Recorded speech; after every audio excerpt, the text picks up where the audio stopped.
ಭೂಷಣ K ಭೂಷಣ ಇದು ಭೂಷಣ ಶೇಷಗಿರಿವಾಸ ಶ್ರೀ ವರ ವೆಂಕಟೇಶ ಭೂಷಣ K ಭೂಷಣ ಇದು ಭೂಷಣ ನಾಲಿಗೆಗೆ ಭೂಷಣ ನಾರಾಯಣನ ನಾಮ ಕಾಲಿಗೆ ಭೂಷಣ ಹರಿಯಾತ್ರೆಯು ಆಲಯಕ್ಕೆ ಭೂಷಣ ತುಳಸಿ ಬೃಂದಾವನ ವಿಶಾಲ ಕರ್ಣಕ್ಕೆ ಭೂಷಣ ಹರಿಭಕ್ತಿಯೋ ಭೂಷಣಕ್ಕೆ ಭೂಷಣ ಇದು ಭೂಷಣ.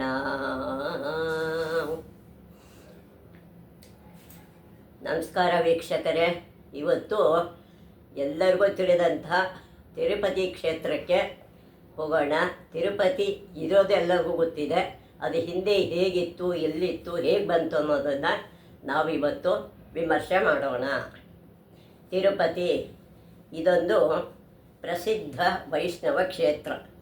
ಇದು ವೈಷ್ಣವ ಕ್ಷೇತ್ರ ಅಂತ ಮೊದಲಿಂದ ಹೆಸರು ಬಂದಿದೆ. ಇದು ಆಂಧ್ರ ಪ್ರದೇಶದ ಚಿತ್ತೂರು ಜಿಲ್ಲೆಯ ಚಂದ್ರಗಿರಿ ತಾಲೂಕಿನಲ್ಲಿದೆ. ಇದು ಆಂಧ್ರ ಪ್ರದೇಶದ ಚಿತ್ತೂರು ಜಿಲ್ಲೆಯ ಚಂದ್ರಗಿರಿ ತಾಲೂಕಲ್ಲಿ ಈ ಪ್ರಸಿದ್ಧ ಕ್ಷೇತ್ರ ಇದೆ. ಈ ಪರ್ವತ ಶ್ರೇಣಿಯಲ್ಲಿ 7 ಶಿಖರಗಳಿವೆ. 7 ಶಿಖರ ಈ ಬೆಟ್ಟದಲ್ಲಿ ಇದೆ. ಈ ಕಾರಣದಿಂದ ಇದು 7 ಹೆಡೆಗಳ ಆದಿಶೇಷನ ಎಂಬ ಭಾವನೆ ಪುರಾತನ ಕಾಲದಿಂದಲೂ ಇದೆ. ಆದಿಶೇಷನ ಅವತಾರ ಅಂತಲೂ ಈ ಬೆಟ್ಟದಲ್ಲಿರ್ತಕ್ಕಂಥ ಪ್ರತಿ ದೇವಸ್ಥಾನವನ್ನು ಕರೀತಾರೆ. ಆದ್ದರಿಂದ ಪರ್ವತವನ್ನು ಶೇಷಾಚಲ ಪರ್ವತ ಎಂದು ಕರೆದಿದ್ದಾರೆ. ಅದಕ್ಕೆ 7 ಹೆಸರುಗಳು ಇದೆ. ಶೇಷಾಚಲ, ಶ್ರೀ ವೆಂಕಟೇಶನ ಮಂದಿರದಿಂದಾಗಿ ಈ ಪರ್ವತವನ್ನು ವೆಂಕಟಾಚಲ ಅಂತಲೂ ಕರೀತಾರೆ. ವೆಂಕಟಾಚಲ ಅಂತ ಕರೆಯುವುದು ಪ್ರಸಿದ್ಧವಾಗಿದೆ. ದಕ್ಷಿಣ ಭಾರತದಲ್ಲಿ ಇದು ತಿರುಮಲೆ ಎಂದೇ ಪ್ರಸಿದ್ಧ. ತಿರುಮಲ ಕ್ಷೇತ್ರ ಅಂತಲೇ ಹೆಸರುವಾಸಿ. ಶೇಷಾಚಲದ ಮೇಲೆ ಇರುವ ತಿರುಮಲ ಕ್ಷೇತ್ರ ಮತ್ತು ತಪ್ಪಲಲ್ಲಿರುವ ನಗರ ಇವೆರಡನ್ನೂ ಸೇರಿಸಿ ತಿರುಪತಿ ಎಂದು ಕರೆಯುತ್ತಾರೆ. ಕೆಳಗಡೆ ಇರೋ ತಿರುಮಲ ಕ್ಷೇತ್ರವನ್ನು ಮತ್ತು ತಪ್ಪಲಲ್ಲಿರ್ತಕ್ಕಂಥ ನಗರ ಇವೆರಡೂ ಸೇರಿಸಿಕೊಂಡು ತಿರುಪತಿ ಅಂತ ಕರೀತಾರೆ. ತಿರುಪತಿ ಎಂದರೆ ಶ್ರೀ ಎಂದರ್ಥ. ತಿರುಪತಿ ಅಂದರೆ ಲಕ್ಷ್ಮಿ ಅನ್ನೋ ಅರ್ಥ ಬರುತ್ತೆ. ಶ್ರೀ ಅಂದರೆ ಲಕ್ಷ್ಮಿ. ತಿರುಪತಿ ಎಂದರೆ ಶ್ರೀಪತಿ ಅಂದರೆ ಲಕ್ಷ್ಮೀಪತಿ ಅನ್ನೋ ಅರ್ಥ, ಅಥವಾ ವಿಷ್ಣು ಎಂದಾಗುತ್ತದೆ. ವೆಂಕಟೇಶನು ಶ್ರೀಹರಿಯ ಒಂದು ರೂಪ. ಇವನೇ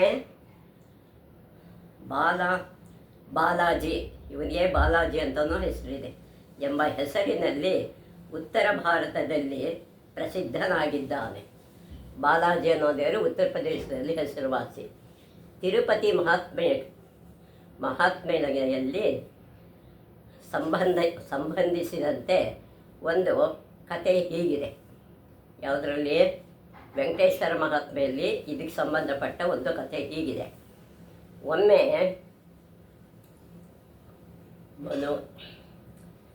ಮನು ಮಹಾರಾಜನು ಒಂದು ಯಜ್ಞವನ್ನು ನಡೆಸಿದ. ಮನು ಅನ್ನೋ ಮಹಾರಾಜ ಒಂದು ಯಜ್ಞ ನಡೆಸ್ತಾನೆ. ಯಜ್ಞದಲ್ಲಿ ಪಾಲ್ಗೊಂಡಿದ್ದ ಋತ್ವಿಜರಲ್ಲಿ, ಅಲ್ಲಿ ಋತ್ವಿಜರು ಅಂತ ಇರ್ತಾರೆ ಯಜ್ಞದಲ್ಲಿ, ಆ ಋತ್ವಿಜರಲ್ಲಿ ಬ್ರಹ್ಮ, ವಿಷ್ಣು, ಮಹೇಶ್ವರರಲ್ಲಿ ಯಾರು ಶ್ರೇಷ್ಠರು ಎಂಬ ವಿಷಯದಲ್ಲಿ ವಾದ ಪ್ರಾರಂಭವಾಯಿತು. ಅದರಲ್ಲಿ ಬ್ರಹ್ಮ ಹೆಚ್ಚೋ, ಈಶ್ವರ ಹೆಚ್ಚೋ, ವಿಷ್ಣು ಹೆಚ್ಚೋ ಅನ್ನೋ ವಾದ ಆ ಯಜ್ಞದಲ್ಲಿ ಶುರುವಾಗುತ್ತೆ. ಆ ಮನು ಯಜ್ಞ ಮಾಡ್ತಿದ್ದ ಕಾಲದಲ್ಲಿ ಹಾಗೇನು ಮಾಡ್ತಾರೆ, ಇದನ್ನು ಪರಿಹರಿಸ್ಬೇಕಲ್ವಾ. ಒಮ್ಮೆ ಒಮ್ಮತ ಎದುರಾಯಿತು, ಒಮ್ಮತ ಮೂಡಿತು. ಏನಾಯ್ತಾರೆ, ಇದು ಯಾರು ತಿಳ್ಕೊಂಬರ್ತಾರೆ ಅವರನ್ನು ಕಳಿಸೋಣ ಅಂತ. ಇದನ್ನು ತೀರ್ಮಾನಿಸುವ ಜವಾಬ್ದಾರಿಯನ್ನು ಭೃಗು ಮಹರ್ಷಿಗಳಿಗೆ ವಹಿಸಲಾಯಿತು. ಭೃಗು ಋಷಿಗೆ ನೀವೇ ಹೋಗಿ ತೀರ್ಮಾನ ಮಾಡ್ಕೊಂಬನ್ನಿ ಅಂತ ಅವರನ್ನು ಕಳಿಸ್ತಾರೆ. ಈ ಕಾರಣಕ್ಕಾಗಿ ಮೂವರನ್ನು ಭೇಟಿಯಾಗಲು ಭೃಗು ನಿಶ್ಚಯಿಸಿದರು. ಶಿವ ಮತ್ತು ಬ್ರಹ್ಮರ ಬಳಿಗೆ ಹೋದಾಗ ಭೃಗು ಅಪೇಕ್ಷೆಗೊಳಗಾದನು. ಅಂದರೆ ಇವರನ್ನು ಯಾರೋ ಸರಿಯಾಗಿ ಉಪೇಕ್ಷೆ ಎಲ್ಲರೂ ಉಪೇಕ್ಷೆ ಮಾಡಿಬಿಟ್ರು, ಯಾರೋ ಮರ್ಯಾದೆ ಕೊಡಲಿಲ್ಲ. ಕೊನೆಗೆ ವಿಷ್ಣುವಿನ ಬಳಿ ಹೋದರು. ವಿಷ್ಣುವು ಆದಿಶೇಷನ ಮೇಲೆ ಮಲಗಿಕೊಂಡು ಲಕ್ಷ್ಮಿಯಿಂದ ಪಾದ ಸೇವೆ ಮಾಡಿಸಿಕೊಳ್ಳುತ್ತಾ ಇದ್ದರು. ಭೃಗುಮುನಿಯನ್ನು ಗಮನಿಸಲೇ ಇಲ್ಲ. ಭೃಗು ಋಷಿಗಳು ಬಂದದ್ದನ್ನು ಇವನು ಗಮನಿಸ್ತಿರಾಗಿ ಸುಮ್ಮನಿದ್ದ. ಭೃಗುವಿಗೆ ರೇಗಿ ಹೋಯಿತು. ಅವನ ಔದಾಸೀನ್ಯದಿಂದ ಕುಪಿತರಾಗಿ ವಿಷ್ಣುವಿನ ಎದೆಗೆ ಒದ್ದು ಬಿಟ್ಟರು. ಅವರಿಗೆ ಕೋಪ ಬಂದು ವಿಷ್ಣು ವಕ್ಷಸ್ಥಲಕ್ಕೆ ಒದಿತಾರೆ. ವಿಷ್ಣುವು ತನ್ನ ಸಮತೋಲನವನ್ನು ಕಳೆದುಕೊಳ್ಳದೆ ತಕ್ಷಣ ಎಂದು ತನ್ನ ಒರಟಾದ ಎದೆಯನ್ನು ಒದ್ದದ್ದರಿಂದ ಋಷಿಗಳ ಪಾದಗಳಿಗೆ ಎಲ್ಲಿ ಪೆಟ್ಟಾಯಿತೋ ಎಂದು ಅವರ ಕಾಲನ್ನು ಒತ್ತಿ ಸಮಾಧಾನ ಮಾಡಿದ. ಅಯ್ಯೋ ಮುನಿಗಳೇ, ನೀವು ಬಂದಿದ್ದು ನಂಗೆ ಗೊತ್ತಾಗಲಿಲ್ಲ, ನಿಮಗೆ ಕಾಲು ಎಷ್ಟು ಪೆಟ್ಟಾಯಿತು, ಈ ಒರಟಾದ ಎದೆಗೊದ್ದು ಅಂತ ಅವ್ರ ಕಾಲನ್ನು ಒತ್ತಿ ಸಮಾಧಾನ ಮಾಡ್ತಾನೆ. ಎಲ್ಲಿ ಪೆಟ್ಟಾಯಿತೋ ಎಂದು ಅವರ ಕಾಲನ್ನು ಒತ್ತಿ ಸಮಾಧಾನ ಮಾಡಿದ. ವಿಷ್ಣುವಿನ ಸೌಜನ್ಯ ಪೂರ್ಣ ವರ್ತನೆಯಿಂದ ಭೃಗು ಪ್ರಸನ್ನರಾದರು. ಭೃಗು ಏನಂತಾರೆ, ತುಂಬ ಸಂತೋಷ ಪಟ್ಕೋತಾರೆ. ನಾವು ಒದ್ರೂ ಇವನು ಕೋಪ ಬರಲಿಲ್ಲ ಅನ್ನೋದು ಮನಸ್ಸಲ್ಲಿ ಇರುತ್ತೆ. ಮತ್ತು ಭೂಮಿಗೆ ಮರಳಿ ಬಂದು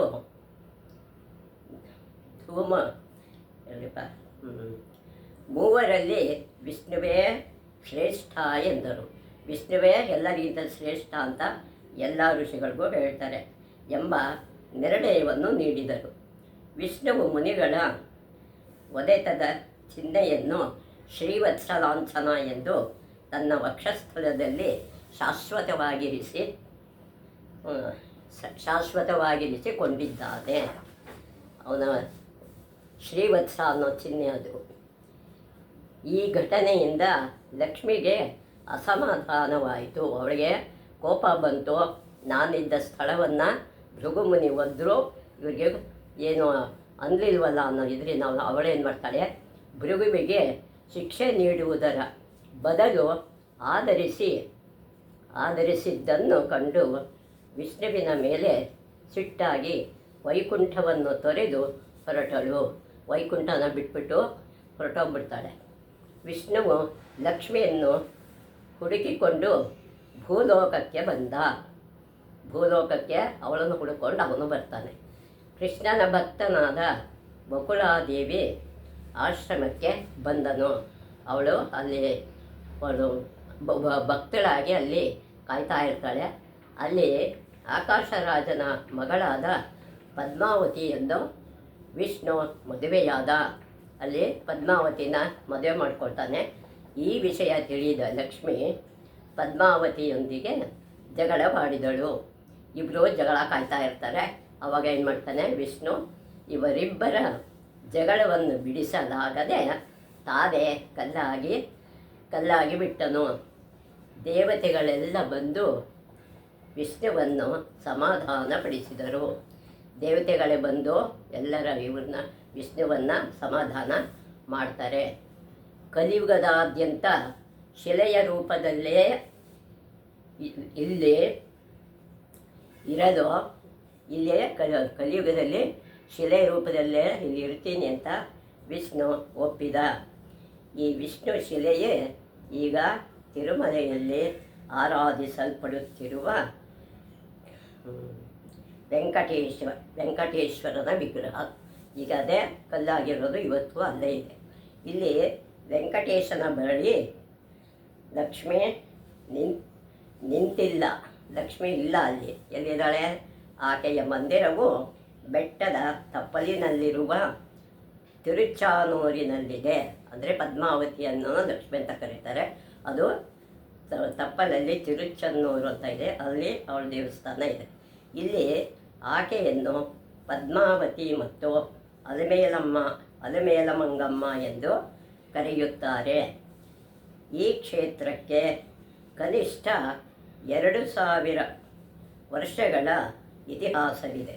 ಇದಕ್ಕೆ 2000 ವರ್ಷದ ಇತಿಹಾಸ ಇದೆ.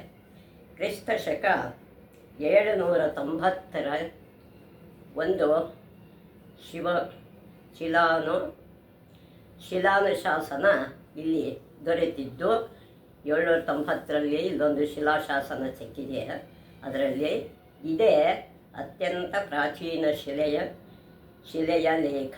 ಶಿಲೆಯಲ್ಲಿ ಬರೆದಿದ್ದಾರೆ ಶಾಸನ. ಚೋಳ, ಪಾಂಡ್ಯ, ಪಲ್ಲವ ಮತ್ತು ತುಳುವ ಈ ದಕ್ಷಿಣ ಪ್ರಮುಖ ರಾಜವಂಶೀಯರು ಶ್ರೀನಿವಾಸನ ಭಕ್ತರಾಗಿದ್ದವರು. ಇವರೆಲ್ಲ ಶ್ರೀನಿವಾಸನ ಭಕ್ತರಾಗಿದ್ದವರು. ಯಾರ್ಯಾರು? ರಾಜಮನೆತನದವರಲ್ಲಿ ಚೋಳ, ಪಾಂಡ್ಯರು, ಪಲ್ಲವ ಮತ್ತು ತುಳುವ ವಂಶಸ್ಥರು. ಈ ದಕ್ಷಿಣ ಭಾರತದಲ್ಲಿ ಇವರೆಲ್ಲ ರಾಜ್ಯಭಾರ ಮಾಡಿರೋರು ಅವನ ಭಕ್ತರೇ. ಈ ರಾಜವಂಶೀಯರು ಈ ಕ್ಷೇತ್ರದ ವೈಭವವನ್ನು ಹೆಚ್ಚಿಸುವುದರಲ್ಲಿ ಸಾಕ್ಷಿಗಳು ಸಾಕಷ್ಟಿವೆ. ಇದನ್ನು ಮುಂದುವರಿಸಿದವರು ಬೇಕಾದಷ್ಟು ಜನ ಸಾಕ್ಷಿಯಾಗಿದ್ದಾರೆ. 1262ರಲ್ಲಿ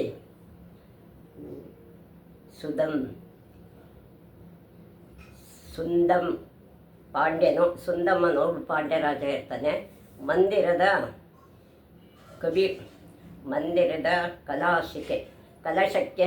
ಕಲಶಕ್ಕೆ ಚಿನ್ನದ ಲೇಪ ಕೊಡಿಸಿದರು. ಅವನು ಚಿನ್ನದ ಲೇಪ ಕೊಡಿಸ್ತಾನೆ. ಹೊಯ್ಸಳ ದೊರೆಯಾದ ಮುಮ್ಮಡಿ ನರಸಿಂಹನ ಮಂತ್ರಿಯಾಗಿದ್ದ ಮಾಚಪ್ಪ ದಂಡನಾಯಕ ಮಗ ಸಿಂಗಯ್ಯ ದಂಡನಾಯಕ ಎಂಬುವ ಶ್ರೀನಿವಾಸನಿಗೆ ಬ್ರಹ್ಮೋತ್ಪವೇದ ವ್ಯವಸ್ಥೆಯನ್ನು ಮಾಡಿಸಿದ. ಅವನಿಗೆ ಏನು ಮಾಡ್ತಾರೆ? ಬ್ರಹ್ಮೋತ್ಸವದ ಒಂದು ವ್ಯವಸ್ಥೆಯನ್ನು ಮಾಡ್ತಾರೆ. ಅವನಿಗೆ ವಿಜಯನಗರದ ಆಳರಸರ ಕಾಲದಲ್ಲಿ ದೇವರಾಯರು ಅತ್ಯಂತ ಉಚ್ಚರಾಯ ಸ್ಥಿತಿಗೆ ಬಂತು. ಅವರ ವಿಜಯನಗರದಲ್ಲಿ ದೇವರಾಯನ ಕಾಲದಲ್ಲಿ ತುಂಬ ಉನ್ನತ ಮಟ್ಟಕ್ಕೆ ಬರುತ್ತದು. ಸಾಳುವ ವಂಶದ ಆಳ್ವಿಕೆಯಲ್ಲಿ ಇಲ್ಲಿಯ ಗೋಪುರಗಳು, ಮಂಟಪಗಳು ನಿರ್ಮಾಣವಾದವು. ಗೋಪುರ, ಮಂಟಪ ಎಲ್ಲ ಇವು ನಿರ್ಮಾಣ ಆಗುತ್ತೆ. ಮುಂದೆ ತುಳುವ ವಂಶದ ಅರಸರಾದ ಅರವೀಡು ವಂಶದ ದೊರೆಗಳವರೆಗೆ ವೆಂಕಟೇಶನಿಗೆ ಅನೇಕ ದತ್ತಿಗಳು ನೀಡಲ್ಪಟ್ಟವು. ಈ ದೊರೆಗಳ ವಂಶದವರೆಲ್ಲ ವೆಂಕಟೇಶನ ಅನೇಕ ದತ್ತಿಗಳನ್ನು ಕೊಡ್ತಾರೆ. ಇವರ ಕಾಲದಲ್ಲಿ ದೇವಾಲಯದ ವಿಸ್ತೀರ್ಣ ಮತ್ತು ಸಂಪತ್ತು ಹೆಚ್ಚಿದವು. ಆ ಕಾಲದಲ್ಲೇ ಇವು ಸಂಪತ್ತುಗಳು ಜಾಸ್ತಿ ಮಾಡಿದ್ರು, ವಿಸ್ತೀರ್ಣ ಜಾಸ್ತಿ ಆಯ್ತದು. ಬುಕ್ಕರಾಯನು 1343ರಿಂದ 79ರವರೆಗೆ ಶ್ರೀನಿವಾಸನಿಗೆ ಅನೇಕ ಸೇವೆಗಳನ್ನು ಸಲ್ಲಿಸಿದ್ದಾನೆ. ಒಂದಲ್ಲ ಎರಡಲ್ಲ, ಅನೇಕ ರಾಜ ಅಲ್ವಾ, ಅಷ್ಟು ವಿಜಯನಗರ ಕಾಲದಲ್ಲಿ ಸೇವೆಯನ್ನು ಸಲ್ಲಿಸಿದ್ದಾನೆ. ಈ ಅವಧಿಯಲ್ಲಿ ತಿರುಪತಿಯಲ್ಲಿ ಶ್ರೀ ವೈಷ್ಣವ ಸಂಪ್ರದಾಯದ ಪ್ರಭಾವವು ಹೆಚ್ಚಿತು. ಇಲ್ಲಿ ವೈಷ್ಣವರ ಪ್ರಭಾವ ಜಾಸ್ತಿ ಆಯಿತು. ಸಾಳ್ವ ನರಸಿಂಹ, ಇಮ್ಮಡಿ ನರಸಿಂಹ, ಪ್ರಸನ್ನನಾಯಕ, ಸರಸನಾಯಕ ಇವರ ಕಾಲದಲ್ಲಿ ಈ ದೇವಾಲಯಕ್ಕೆ ಗೋಪುರಗಳು ಸಂಪದಗಿ ಪ್ರದಕ್ಷಿಣೆಗೆ ಪ್ರಾಕಾರವು ನಿರ್ಮಾಣಗೊಂಡವು. ಪ್ರದಕ್ಷಿಣೆ ಹಾಕೋಕ್ಕೆ ಯಾವ್ಯಾವ ರೀತಿ ಬೇಕು ಅನ್ನೋ ಜಾಗನ ಕಲ್ಪಿಸಿಕೊಟ್ರು. ಈ ಅವಧಿಯಲ್ಲಿ ಸ್ವಾಮಿ ವಾದಿರಾಜರು ತಿರುಮಲೆಗೆ ಆಗಮಿಸಿದರು. ಆ ಕಾಲದಲ್ಲಿ ವಾದಿರಾಜರಲ್ಲಿ ಬರ್ತಾರೆ. ಅವರು ತಿರುಮಲೆಯ ಬೆಟ್ಟವನ್ನು ಹತ್ತುವಾಗ ಇಡೀ ಬೆಟ್ಟವೇ ಅಖಂಡ ಸಾಲಿಗ್ರಾಮ ರೂಪದಲ್ಲಿ ಕಾಣಿಸಿಕೊಂಡಿತ್ತಂತೆ. ಅವರ ಕಣ್ಣಿಗೆ ಇದು ಸಾಲಿಗ್ರಾಮದ ರೂಪದಲ್ಲಿ ಕಂಡದ್ರಿಂದ ಇವರೇನು ಮಾಡ್ತಾರೆ, ಈ ಕಾರಣದಿಂದ ಪಾದಸ್ಪರ್ಶ ಮಾಡದೆ ಅವರು ಕೇವಲ ಮಂಡಿಯೂರಿಕೊಂಡೇ ಬೆಟ್ಟವನ್ನು ಹತ್ತಿದರೆಂದು ಹೇಳುತ್ತಾರೆ. ಕಾಲಲ್ಲಿ ಮಂಡಿಯೂರಿಕೊಂಡು ಆ ಬೆಟ್ಟವನ್ನು 7 ಬೆಟ್ಟವನ್ನು ಹತ್ತುತ್ತಾರಂತೆ ವಾದಿರಾಜರು. ಇಷ್ಟೇ ಅಲ್ಲದೆ ಯತೀಶ್ವರ ಶ್ರೇಷ್ಠರು 1600 ತೊಲದ ಬಂಗಾರದ ಆಭರಣವನ್ನು ಮಾಡಿಸಿ ಸ್ವಾಮಿಗೆ ಅರ್ಪಿಸಿದರೆಂದು ತಿಳಿದು ಬಂದಿದೆ. 1600 ತೊಲದ ಬಂಗಾರ ಆಭರಣವನ್ನು ವಾದಿರಾಜರು ಮಾಡಿಸ್ಕೊಡ್ತಾರೆ. ಶ್ರೀಗಳು ತಿರುಮಲೆಯಲ್ಲಿ 11 ವರ್ಷಗಳ ಕಾಲ ಸ್ವಾಮಿಯ ಸೇವೆ ಮಾಡಿಕೊಂಡು ನೆಲೆಸಿದ್ದರು. 11 ವರ್ಷಗಳ ಕಾಲ ತಿರುಪತಿಯಲ್ಲಿ ವಾದಿರಾಜರು ಸೇವೆ ಮಾಡ್ತಾ ಇರ್ತಾರೆ. ಅವರು ಬೆಟ್ಟದ ಕೆಳಗಿರುವ ಗೋವಿಂದರಾಜ ಸ್ವಾಮಿಗೂ ಕೆಲವು ದತ್ತಿಗಳನ್ನು ಕೊಟ್ಟಿದ್ದಾರೆ.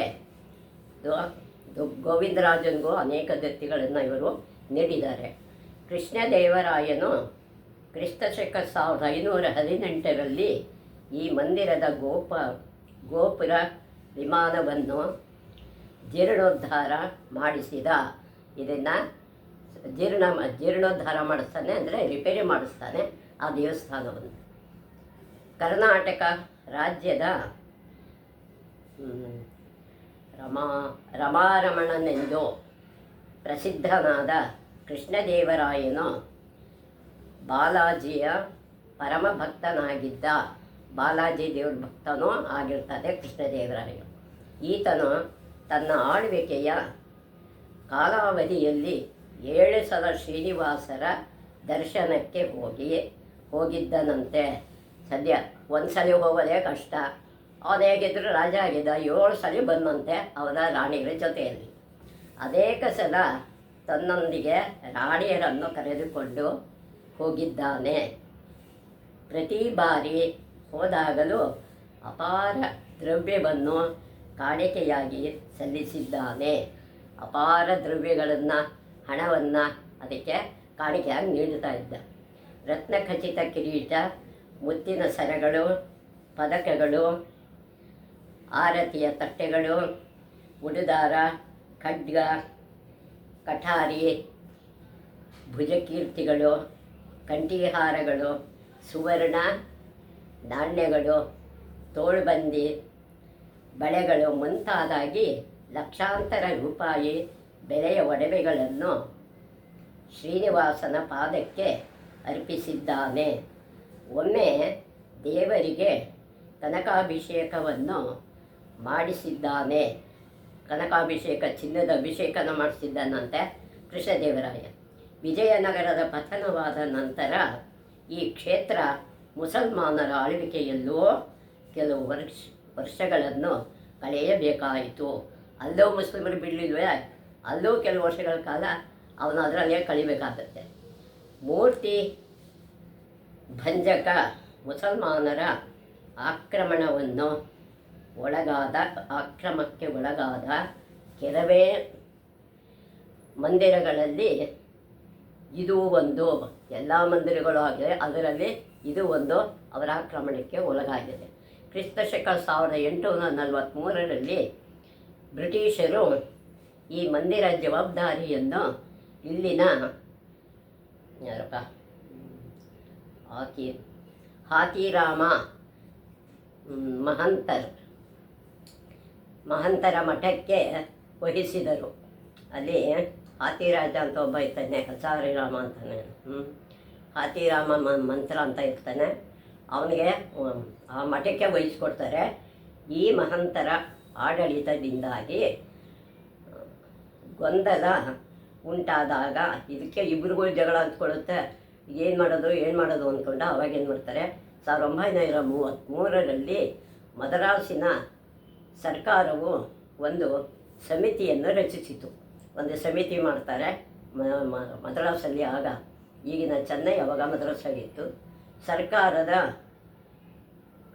ಕಮಿಷನರು ಈ ಸಮಿತಿಯ ಪ್ರಮುಖರಾಗಿದ್ದರು. ಅಲ್ಲಿ ಇವರು ಮುಖ್ಯಸ್ಥರಾಗಿದ್ದರು, ಕಮಿಷನರು. 1951ರಿಂದ ತಿರುಪತಿ ದೇವಸ್ಥಾನ ಎಂಬ ಹೆಸರಿನ ವಿಶ್ವಸ್ತ ಸಮಿತಿಯು ದೇವಸ್ಥಾನದ ಕೆಲಸಗಳನ್ನು ನೋಡಿಕೊಳ್ಳುತ್ತದೆ. ಆವಾಗ ಅಲ್ಲೇ ಕಮಿಷನರ್ ಆಗಿದ್ದವರು ಇದನ್ನು ದೇವಸ್ಥಾನ ನೋಡ್ಕೊಳ್ತಾ ಇರ್ತಾರೆ. ಈ ಮಂದಿರವು ಭಿನ್ನ ಭಿನ್ನ ಕಾಲಖಂಡಗಳಲ್ಲಿ ದಕ್ಷಿಣದಲ್ಲಿ ಮೂಡಿಬಂದ ವಾಸ್ತುಶಿಲ್ಪಗಳ ಮನೋಹರ ಸಂಗಮ ಎಂದು ಹೇಳಬಹುದಾಗಿದೆ. ಆಯಾ ಕಾಲದೆಲ್ಲ ಶಿಲ್ಪಗಳ ವಾಸ್ತುಗಳೆಲ್ಲ ಇಲ್ಲಿ ಕಾಣಿಸುತ್ತೆ. ಗರ್ಭಗುಡಿಯ ಮೇಲಿನ ವಿಮಾನ ಗೋಪುರವು ಪೂರ್ಣವಾಗಿ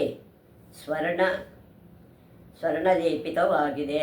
ಮೇಲಿಂದೆಲ್ಲ ಪೂರ್ತಿ ಚಿನ್ನದಿಂದನೇ ಲೇಪನ ಆಗಿದೆ. ಇದನ್ನು ಆನಂದ ನಿಲಯ ಅಂತ ಕರೆಯುತ್ತಾರೆ. ಆನಂದ ನಿಲಯ ಎಂದು ಕರೆಯುತ್ತಾರೆ. ಈ ಮಂದಿರ ಪೂರ್ವಾಭಿಮುಖವಾಗಿದೆ. ಪೂರ್ವದ ಭಾಗಕ್ಕೆ ತಿರುಗಿದೆ. ಇದು ಮಂದಿರದ ಸುತ್ತ 3 ಪ್ರಾಕಾರಗಳಿವೆ. ಮೊದಲ ಪ್ರಾಕಾರವನ್ನು ಏನಂತ ಕರೀತಾರೆ, ಅಂಗಪಂಗಿ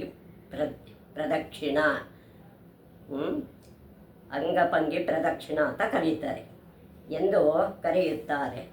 ಮಹಾದ್ವಾರದಲ್ಲಿ ಭವ್ಯವಾದ ಗೋಪುರವಿದೆ. ಭವ್ಯವಾದ ಮಹಾದ್ವಾರದಲ್ಲಿ, ಅದರ ಮುಖ್ಯ ದ್ವಾರದಲ್ಲಿ ಭವ್ಯವಾದ ಗೋಪುರ ಇದೆ. ಇಲ್ಲಿಂದ ಒಳಗೆ ಪ್ರವೇಶಿಸುತ್ತಿದ್ದಂತೆ ಕೃಷ್ಣದೇವರಾಯನ, ವೆಂಕಟಪತಿರಾಯ ಮತ್ತು ಅಚ್ಯುತರಾಯ ತುಳುವ ವಂಶಜರ ರಾಜಪುತ್ರ ಮೂರ್ತಿಗಳು ಕಾಣುತ್ತವೆ. ಈ ಅರಸರ ಮೂರ್ತಿಗಳು ಅಲ್ಲಿ ಕಾಣಿಸ್ಕೊಳ್ತಾರೆ. ಆ ವಂಶದ ಪೂರ್ತಿ ರಾಜಪುರುಷರ ಮೂರ್ತಿಗಳು ಕಾಣುತ್ತವೆ. ಇದೇ ಪ್ರಾಕಾರದಲ್ಲಿ ಅಕ್ಬರನ ಮಂತ್ರಿಯಾಗಿದ್ದ ತೋದರಮಲ್ಲ, ಅಂದರೆ ಅವಾಗ ರಜಪುತ್ರರು ಇರ್ತಾರೆ, ಅವನ ಮಂತ್ರಿಯಾಗಿ,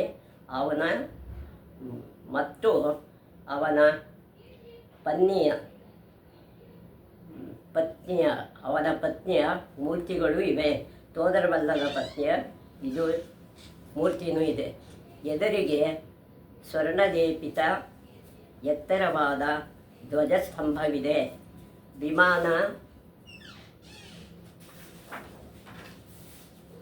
ವಿಮಾನ ಪ್ರದಕ್ಷಿಣಂ ಎಂಬ ಎರಡನೇ ಪ್ರಾಕಾರದಲ್ಲಿ ಪ್ರದಕ್ಷಿಣಂ ಎಂಬ ಎರಡನೇ ಪ್ರಾಕಾರ ಇದೆ. ಪಾಕಶಾಲೆ, ಯಾಗಶಾಲೆ, ಕಲ್ಯಾಣ ಮಂಟಪ ಮತ್ತು ದೇವರ ವಾಹನಗಳನ್ನು ಇಡುವ ಕೋಣೆಗಳಿವೆ. ಯಾವ್ಯಾವ ಕೋಣೆಗಳು ಎಲ್ಲೆಲ್ಲಿದೆ ಅನ್ನೋ ವಿಸ್ತಾರವನ್ನು ಇಲ್ಲಿ ಕೊಡ್ತಾರೆ. ಅಂತೆಯೇ ಯೋಗ ನರಸಿಂಹ, ವರದರಾಜ, ರಾಮಾನುಜ, ಸೇನಾಧಿಪತಿ ಮತ್ತು ಗರುಡ ಇವರ ಮಂದಿರಗಳೂ ಇವೆ. ಎಲ್ಲ ಸನ್ಯಾಸಿಗಳ ಮಂದಿರ, ಗರುಡ, ಶೇಷ ಈ ಮಂದಿರಗಳೆಲ್ಲ ಇವೆ. ಎಲ್ಲಕ್ಕಿಂತ ಒಳಗಿನ ಪ್ರಾಕಾರವನ್ನು ವೈಕುಂಠ ಪ್ರದಕ್ಷಿಣ ಎಂದು ಕರೆಯುತ್ತಾರೆ. ವೈಕುಂಠದ ಬಾಗಿಲು ಕೂಡ ಅಲ್ಲಿ ಮಾಡಿದ್ದಾರೆ. ಇದನ್ನು ಕೇವಲ ವೈಕುಂಠ ಏಕಾದಶಿ ಎಂದು ಮಾರ್ಗಶೀರ್ಷ ಮಾಸ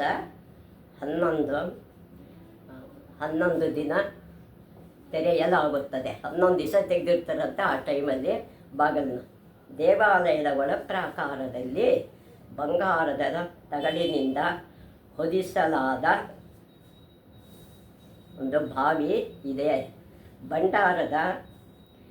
ಬಂಗಾರದ ಬಾಗಿಲಿನಿಂದ ಒಳಪ್ರವೇಶ ಮಾಡಿದರೆ ಸ್ವಾಮಿಯ ಎಡಬಲಗಳಲ್ಲಿ ಬೃಹದಾಕಾರವಾಗಿ ನಿಂತ ಜಯ ವಿಜಯರನ್ನು ನೋಡಬಹುದು. ಅಲ್ಲಿ ಜಯ ವಿಜಯರನ್ನು ಕೂಡ ನಾವು ನೋಡಬಹುದು.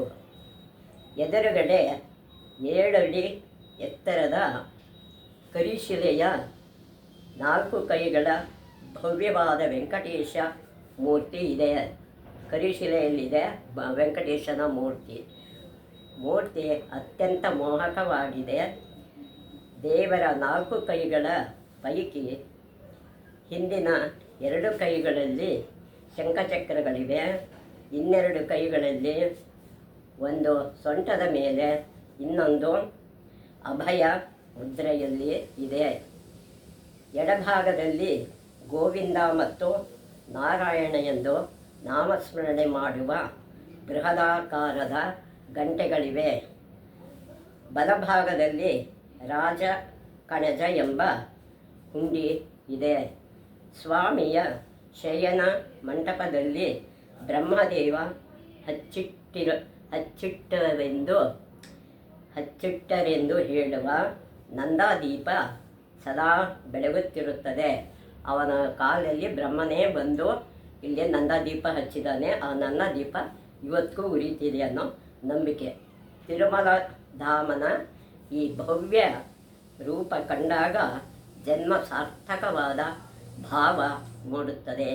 ಇದು ನೋಡೋಕ್ಕೆ ನಮಗೆ ಸಾರ್ಥಕ ಆಯಿತು ಅಂತ ಎಲ್ಲರ ಭಕ್ತರಲ್ಲಿ ಬರುತ್ತೆ. ವೆಂಕಟೇಶ ಮೂರ್ತಿಯನ್ನು ಯಾವುದೇ ಶಿಲ್ಪ ಶಾಸ್ತ್ರ ಆಗಮಶಾಸ್ತ್ರಗಳ ದೃಷ್ಟಿಯಿಂದ ಅಭ್ಯಾಸ ಮಾಡಿದರೂ ಅದರೊಂದಿಗೆ ವಿಶಿಷ್ಟ ಮೂರ್ತಿ ಎನಿಸುವುದು ಇದರ ಮತ್ತೊಂದು ಶಸ್ತ್ರ ಎನಿಸುವುದು. ಇದರ ಮಸ್ತಕದ ಮೇಲೆ ಜಟೆ ಮತ್ತು ಹೆಗಲುಗಳಲ್ಲಿರುವ ನಾಗಬಂಧವು ಸ್ಪಷ್ಟವಾಗಿ ಕಾಣುತ್ತದೆ. ಇವೆರಡು ಶಿವನ ಲಕ್ಷಣಗಳು. ಇದು ಪೂರ್ವದಲ್ಲಿ ಶಿವನ ಸ್ಥಾನವಾಗಿದ್ದು, ಹಿಂದೆ ಇದು ಶಿವನ ಮಂದಿರ ಆಗಿತ್ತಂತೆ. ಆಮೇಲೆ ಅನಂತರ ವೈಷ್ಣವ ತೀರ್ಥವಾಗಿದ್ದಿರಬೇಕು ಅಂತ ನಂಬಿಕೆ ಎಂದು ಅನೇಕ ವಿದ್ವಾಂಸರು ಅಭಿಪ್ರಾಯಪಟ್ಟಿದ್ದಾರೆ. ಈ ಶೈವ ಸ್ಥಾನದ ವೈಷ್ಣವೀಕರಣದ ಪ್ರಕ್ರಿಯೆಯನ್ನು ಪೂರ್ಣಗೊಳಿಸಿದ್ದು ರಾಮಾನುಜರು. ಇದಕ್ಕೆ ಸಂಬಂಧಪಟ್ಟ ಒಂದು ಘಟನೆಯ ಉಲ್ಲೇಖವೂ ಇದೆ. 11ನೇ ಶತಮಾನದಲ್ಲಿ ಈ ತಿರುಪತಿ ಅದ್ವೈತ ಅಧಿದೇವನು ಹರಿಯೇ ಅಥವಾ ಹರನೇ ಅನ್ನೋ ಜಿಜ್ಞಾಸೆ ಬರುತ್ತೆ ಎಂಬ ವಾದ ಏರ್ಪಟ್ಟಿತ್ತು. ವಾದವನ್ನು ತೀರ್ಮಾನಕ್ಕಾಗಿ ಚೋಳ ಪಾಂಡ್ಯರ ನಾರಾಯಣನು ಯಾದವರಾಜನ ಮುಂದೆ ಕೊಂಡೊಯ್ದರಂತೆ. ಈ ಜಗಳವನ್ನು ಅವರಿಗೆ ತಿಳಿಸಬೇಕಾಯಿತು. 2 ಪಂಥದವರಲ್ಲಿ ದೀರ್ಘಕಾಲದ ಚರ್ಚೆಯಾಗಿ ರಾಮಾನುಜರ ಸಲಹೆಯಂತೆ ಹರಿಹರ ಚಿಹ್ನೆಗಳನ್ನುಳ್ಳ ಗರ್ಭಗೃಹದಲ್ಲಿ ಇಟ್ಟು ಆ ಮೂರ್ತಿಗಳನ್ನು ಅಲ್ಲಿಟ್ಟು ಬಿಡ್ತಾರೆ. ಬಾಗಿಲು ಹಾಕಲಾಯಿತು. ಮರುದಿನ ನೋಡಿದಾಗ ಸ್ವಾಮಿಯು ಶಂಖಚಕ್ರ ಗದಾಧಾರಿಯಾಗಿ ನಿಂತಿದ್ದನ್ನು ಕಂಡು ಭಕ್ತರು ಅಂದಿನಿಂದ ತಿರುಮಲಾಧೀಶನು ವಿಷ್ಣುವಿನ ಅಂಶವೆಂದು ಆರಾಧಿಸುತ್ತಾ ಬಂದಿರುವುದು ಉಲ್ಲೇಖಗಳಿವೆ. ಅನೇಕ ಆಳವಾದ ಸಂತರು ಮತ್ತು ವೈಷ್ಣವ ಆಚಾರ್ಯರು ಈ ಸ್ಥಾನದ ಮಹಾತ್ಮ್ಯವನ್ನು ವರ್ಣಿಸಿದ್ದಾರೆ. ಇದು ಶ್ರೀ ವೈಷ್ಣವ ಸಂಪ್ರದಾಯದ ಒಂದು ಪ್ರಮುಖ ಕೇಂದ್ರ. ಇಲ್ಲಿನ ಪೂಜೋಪಾಸನೆಯು ಶ್ರೀ ವಿಮಾನ ರಾಮಾನುಜರು ತೋರಿಸಿದ ಮಾರ್ಗದಲ್ಲಿ ನಡೆಯುತ್ತಿದೆ. ಅವರ ತೋರಿಸಿದ ಹಾಕಿಕೊಟ್ಟ ಮಾರ್ಗದಲ್ಲೇ ಪೂಜೆ ನಡೀತಾ ಇದೆ. ಇಲ್ಲಿಗೆ ಪ್ರತಿದಿನ 5,000ಕ್ಕೂ ಹೆಚ್ಚಿನ ಭಕ್ತರು ಬರುತ್ತಾರೆ. ಉತ್ಸವದ ಸಮಯದಲ್ಲಿ ಭಕ್ತರ ಸಂಖ್ಯೆ ಹಲವು ಪಟ್ಟು ಏರುತ್ತದೆ. ಬ್ರಹ್ಮೋತ್ಸವದ ಸಮಯದಲ್ಲಿ 10 ಲಕ್ಷದಷ್ಟು ಯಾತ್ರಿಕರು ಬಂದು ಹೋಗುವರಂತೆ. ಸ್ವಾಮಿಯ ದರ್ಶನಕ್ಕಾಗಿ ಇಲ್ಲಿ ಸಮಯವನ್ನು ನಿಶ್ಚಯಿಸಲಾಗಿದೆ. ದರ್ಶನಾನಂತರ ಮಧುರವಾದ ಪ್ರಸಾದ ನೀಡಲಾಗುತ್ತದೆ. ದೇವಸ್ಥಾನಕ್ಕೆ ಬರುವ ಉತ್ಪನ್ನವನ್ನು ಅನೇಕ ಸಾಂಸ್ಕೃತಿಕ ಮತ್ತು ಲೋಕೋಪಯೋಗಕ್ಕಾಗಿ ಕೆಲಸಗಳಿಗೆ ವಿನಿಯೋಗಿಸಲಾಗುತ್ತದೆ. ದೇವಸ್ಥಾನದ ರಾಜಾನಂದ ಅನೇಕ ಶಾಲೆ, ಫಲಹಾರ ಮಂದಿರಗಳು, ಆಸ್ಪತ್ರೆಗಳು, ಸಂಸ್ಕೃತ ವಿದ್ಯಾಲಯಗಳು, ಪ್ರಾಚ್ಯ ಸಂಶೋಧನಾ ಮಂದಿರಗಳು, ಪ್ರಾಚ್ಯ ಸಂಸ್ಥೆ, ಮುದ್ರಣಾಲಯ, ಗೋಶಾಲೆ ಮುಂತಾಗಿ ಅನೇಕ ದೇವಸ್ಥಾನದ್ದೇ ಆದ ಸಾರಿಗೆ ವಾಹನಗಳು, ಕಲ್ಯಾಣ ಮಂಟಪಗಳು, ಧರ್ಮಶಾಲೆಗಳು, ಕೌತುಕ ತೋಟ, ಉದ್ಯಾನಗಳು ಇವೆ. ತಿರುಪತಿ ನಗರವು ತಿರುಮಲದ ತಪ್ಪಲಲ್ಲಿದೆ. ಇಲ್ಲಿಂದ ವೆಂಕಟೇಶ ಮಂದಿರಕ್ಕೆ ಕಾಲುದಾರಿ ಹೋದರೆ 7 ಮೈಲಿ, ವಾಹನ ಮಾರ್ಗದಲ್ಲಿ ಹೋದರೆ 14 ಮೈಲಿ ಆಗುತ್ತದೆ. ಇದರ ವಿಸ್ತೀರ್ಣ 1,607 ಚದರ ಕಿಲೋಮೀಟರ್. ಇದು ಸಮುದ್ರ ಮಟ್ಟದಿಂದ 152 ಮೀಟರ್ ಎತ್ತರದಲ್ಲಿದೆ. ನಗರದಲ್ಲಿ ಅನೇಕ ಮಂದಿರಗಳಿವೆ. ಇವುಗಳಲ್ಲಿ ಗೋವಿಂದರಾಜ ಮಂದಿರವು ಅತ್ಯಂತ ಪ್ರಸಿದ್ಧವಾಗಿದೆ. ಕೋದಂಡರಾಮ ದೇವಾಲಯ ಮತ್ತು ಕಪಿಲೇಶ್ವರ ದೇವಾಲಯಗಳು ಇವೆ. 2 ಶೈಲಿ ದೂರದ ತಿರುಚಾನೂರಿನಲ್ಲಿ ಪದ್ಮಾವತಿ ಮಂದಿರವಿದೆ. ತಿರುಚಾನೂರಲ್ಲಿ ಪದ್ಮಾವತಿ ಮಂದಿರ ಇದೆ. ಇಲ್ಲೇ ಪದ್ಮ ಸರೋವರ ಎಂಬ ತೀರ್ಥವಿರುವುದು. ಪದ್ಮ ಸರೋವರ ಅಲ್ಲೇ ಇರೋದು ತಿರುಮಲೈ ಬೆಟ್ಟದ ಮೇಲೆ ಮತ್ತು ಇದರ ಪರಿಸರದಲ್ಲಿ ಸ್ವಾಮಿ ಪುಷ್ಕರಣಿ, ಆಕಾಶಗಂಗಾ, ಪಾಪವಿನಾಶಿ, ವೈಕುಂಠ ತೀರ್ಥ, ಪಾಟಲಿ, ಪಾಂಡವ ತೀರ್ಥ, ಜಾಬಾಲಿ ತೀರ್ಥ, ಗೋಗರ್ಭ ತೀರ್ಥ ಮುಂತಾದ ಅನೇಕ ತೀರ್ಥಗಳಿವೆ. ಸ್ವಾಮಿ ಪುಷ್ಕರಣಿಯ ಪಕ್ಕದಲ್ಲಿ ವರಹ ಸನ್ನಿಧಿ ಇದೆ.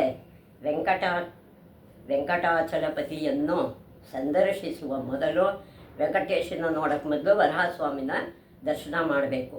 ಈ ಪುಷ್ಕರಣಿಯಲ್ಲಿ ಮಿಂದು ವರಹಸ್ವಾಮಿಯನ್ನು ನೋಡಬೇಕು. ತಿರುಮಲೆಯಲ್ಲಿ ವೈಖಾನಾಗಮ ರೀತಿಯಲ್ಲಿ ಗೋವಿಂದರಾಜ ಮತ್ತು ಪದ್ಮಾವತಿ ಮಂದಿರಗಳಲ್ಲಿ ಪಾಂಚರಾತ್ರ ರೀತಿಯಲ್ಲಿ ಪೂಜೆ ನಡೆಯುತ್ತದೆ. ಜಾತಿ ಮತ ಸಂಪ್ರದಾಯಗಳನ್ನು ಲೆಕ್ಕಿಸದೆ ಎಲ್ಲ ಜಾತಿಯ ಜನರು ಇಲ್ಲಿಗೆ ಅಪಾರ ಸಂಖ್ಯೆಯಲ್ಲಿ ಬಂದು ಸೇವೆ ಸಲ್ಲುತ್ತದೆ. ಲೋಕ ವೆಂಕಟೇಶನಾಯಕ ಕಲವು ವೆಂಕಟೇಶನಾಯಕ ಎಂಬ ಗುಪ್ತಿ ಎಂಬ ವೆಂಕಟೇಶನನ್ನು ಈ ಲೋಕದ ಆರಾಧ್ಯ ದೇವತೆಯಾಗಿ ಲೋಕ ಕಲ್ಯಾಣ ಮಾಡುತ್ತಿದ್ದಾನೆ. ತಿರುಪತಿ ವೆಂಕಟರಮಣ ನಿನಗೇತಕ್ಕೆ ಬಾರದ ಕರುಣಾ, ತಿರುಪತಿ ವೆಂಕಟರಮಣ ಪಾಪ ವಿನಾಶಿನಿ ಸ್ನಾನ ಹರಿ ಪಾದೋದಕವೇ ಪಾನ ಕೋಪತಾಪಗಳ ನಿಧನ ನಮ್ಮ ಪುರಂದರ ವಿಠಲನ ಧ್ಯಾನ ತಿರುಪತಿ ವೆಂಕಟರಮಣ.